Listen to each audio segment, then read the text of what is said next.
तो मेरी सोच की वजह से ही अभी तक उनकी शादी नहीं हो रही है। अगर उनकी शादी नहीं हो रही तो सबसे बड़ा रोड़ा मैं हूँ, मैं, क्योंकि भाई मेरे ऐसा कहना ना बहुत बड़ी बात होती है। क्या सच में ही अपनी बहन की शादी में रोना है? क्या जानबूझकर कोई चाहता है कि मेरी बहनों की शादी ना हो? आप इनकी बात सुनकर बहुत कुछ समझ गए होंगे, बहुत कुछ सीख गए होंगे और इनकी जो बातें थी वाकई में बहुत कुछ सिखा गई।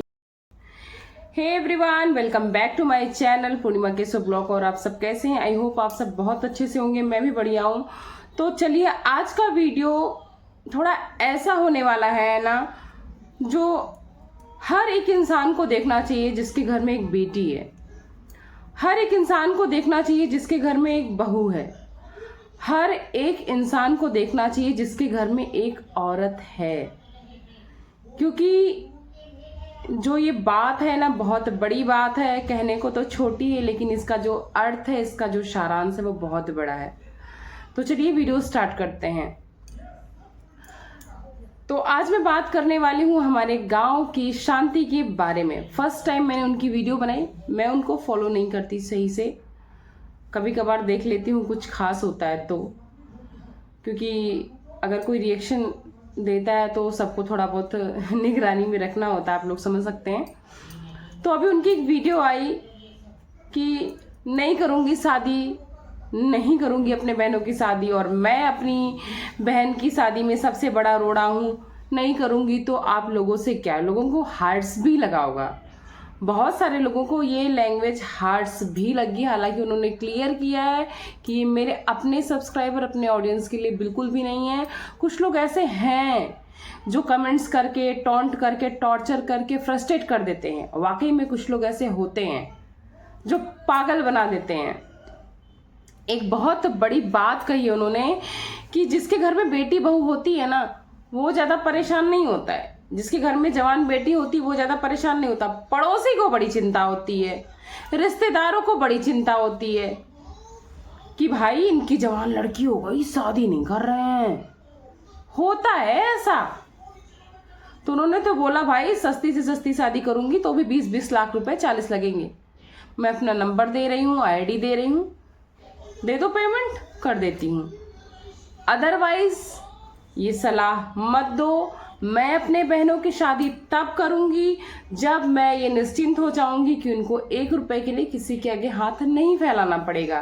तीज त्योहार पर फोन करके ये नहीं बोलना पड़ेगा कि हाँ भाई ये त्योहार है, मायके से ये चीज आनी चाहिए तो भेज दो। अगर उसको ये लगे, उनका कहने का मतलब कि हमारे पास हम भेजने लायक नहीं है, तो वो खुद अरेंज कर ले।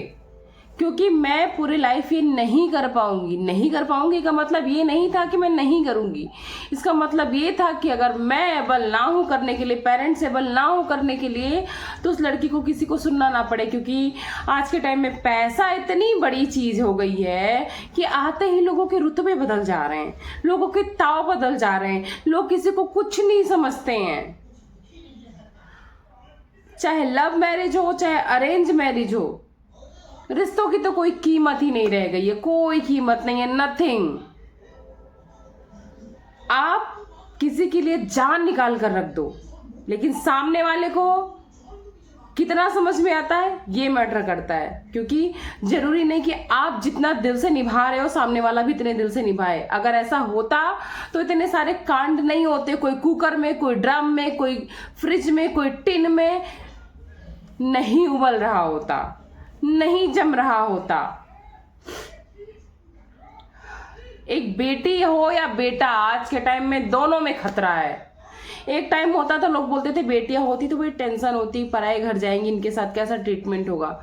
आज बेटियों के साथ तो ये चिंता होती है, पर बेटों के साथ भी हो रही है कि कौन फंसा ले, क्या उसकी जिंदगी तबाह कर दे, कुछ नहीं पता है।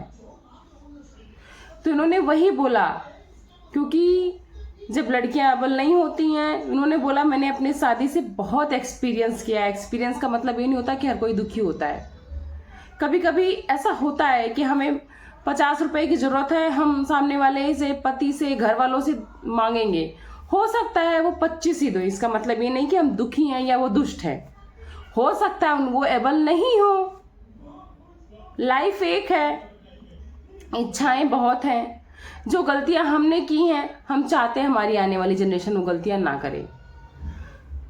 तो क्यों ना वो 50 रुपए कमाने के काबिल बन जाएं, फिर जिंदगी को आगे बढ़ाएं। बहुत अच्छी सोच है। इन्होंने अपनी बेटी के लिए भी कहा कि लोग कहते हैं कि 10 साल बाद तो शादी करोगी। मैंने तो सोचा है कि नहीं, जब तक वो भी इंडिपेंडेंट नहीं हो जाएगी, 4 पैसे अपने हाथ पैर का नहीं कमाने लगेगी, मैं नहीं करूंगी। मेरा बस चले तो मैं एक एक प्रॉपर्टी का पेपर उन्हें शादी में गिफ्ट दूं।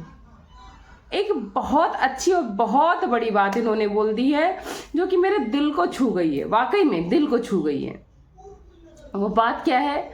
वो ये बात है कि बेटियों को 10 लाख का लहंगा पहनाने से अच्छा है कि आप 10,000 का लहंगा पहनाकर विदा कर दो, लेकिन उनको इस काबिल बना दो कि वह अपने भविष्य में अपने लिए कुछ कर सकें, अच्छे में बुरे में अपना और अपने जीवन साथी का, अपने परिवार का साथ दे सकें।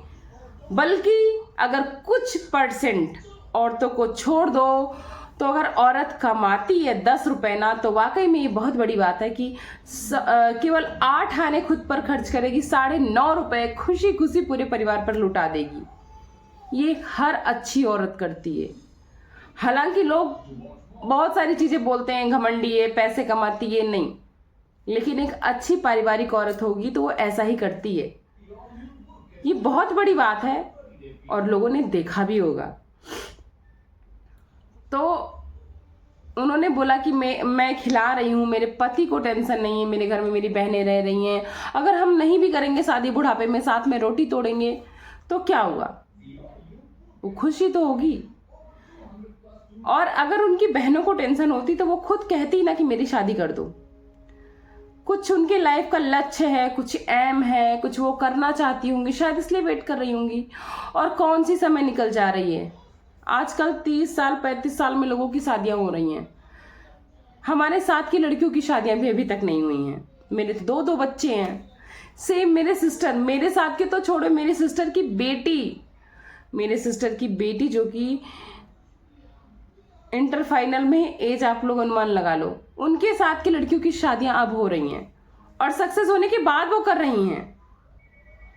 ऐसा नहीं कि हम लोग दुखी हैं, लेकिन कुछ चीजें हैं जो बदल जाती हैं, कुछ चीजें हैं जो अंतर हो जाता है, कुछ मलाल हैं जो जिंदगी भर रह जाते हैं और नहीं खत्म हो पाते हैं। बहुत ताकत होती है पैसे में, चाहे औरत हो या आदमी हो। ये बहुत कड़वा और कटु सत्य है। 2 पर्सन खड़े कर दो, एक ज्यादा कमाने वाला, एक कम कमाने वाला, इज्जत ना कमाने वाले की होगी, ना कमाने वाला अपने प्राण भी निकाल कर दे देगा, वो इज्जत नहीं मिलेगी। 100 में से केवल एक इंसान जो होगा जो उसके एफर्ट को समझेगा, बाकी सब पैसे को समझेंगे। एक बार कमाने वाला 4 बात दे देगा ना, तो भी इंसान उसकी कीमत समझेगा कि हाँ यार करता तो है, बोल दिया तो बोल दिया। लेकिन ना कमाने वाले की 2 बातें ऐसी चुभ जाएंगी ना कि किसी कर्म का नहीं। ऐसी बातें बहुत कटु सत्य है, बहुत कड़वा सत्य है। हजम करना बहुत मुश्किल है, लेकिन समझना बहुत जरूरी है। और बहुत बड़ी बात बोली है शांति ने, और मुझे लगता है बिल्कुल सही बोली है। उनका परिवार है, उनका डिसीजन है, जिसको प्रॉब्लम है वो जाके मदद कर दे, नहीं प्रॉब्लम है तो आप अपने मुंह पर उंगली रखो। और ऐसे समाज का क्या फायदा जो सिर्फ हंसने आती है, तमाशा देखने आती है, किसी के दुख में खड़ा होने नहीं आती है। किसी के घर में जब कुछ अच्छा होता है ना, ये वाली हालत होती है, और किसी के दुख में होता है तो लोग तालियां बजा बजा के मजे लेते हैं, कान लगाते हैं, अरे इस क्या लड़ाई हो रही है, बहुत बनती थी, ये है वो है। ये होता है। और बहुत अच्छी बात है कि इस एज में भी उनकी बहनें उनकी सुन रही हैं। आज के टाइम में कोई नहीं सुनता है, बहुत मुश्किल है। तो बहुत ब्लेस हैं, और जो करना चाहती हैं आई होप अपने एम में सक्सेस हों, अपनी बहनों को, अपनी बेटियों को इंडिपेंडेंट बना पाएं, और उसके बाद ही करें। और उन्होंने बोला जब भी करूँगी आप लोगों को बताऊँगी, बुलाऊँगी। तो चलिए हम लोग भी वेट करेंगे उनके इस अच्छे दिन का। चलिए वीडियो को एंड करती हूँ। आई होप आप सबको भी बहुत अच्छी लगी होगी, क्योंकि ये वीडियो नहीं थी, एक बहुत बड़ी सीख थी जो आज के टाइम में हम सबको लेनी चाहिए। हमें लगता है हम बेटियों को शादी करके भेज देंगे, बहुत सुखी रहेंगी। नहीं यार, बहुत इच्छाएं होती है, बहुत चीज़ें बदल गई हैं। मार देती हैं लड़कियां, पूरी लाइफ सेक्रीफाइस कर देती हैं। लड़के भी करते हैं, लेकिन अगर दोनों मिलकर कमाते हैं तो लाइफ कुछ और होती है। अपने पार्टनर की हेल्प करती हैं तो लाइफ कुछ और होती है।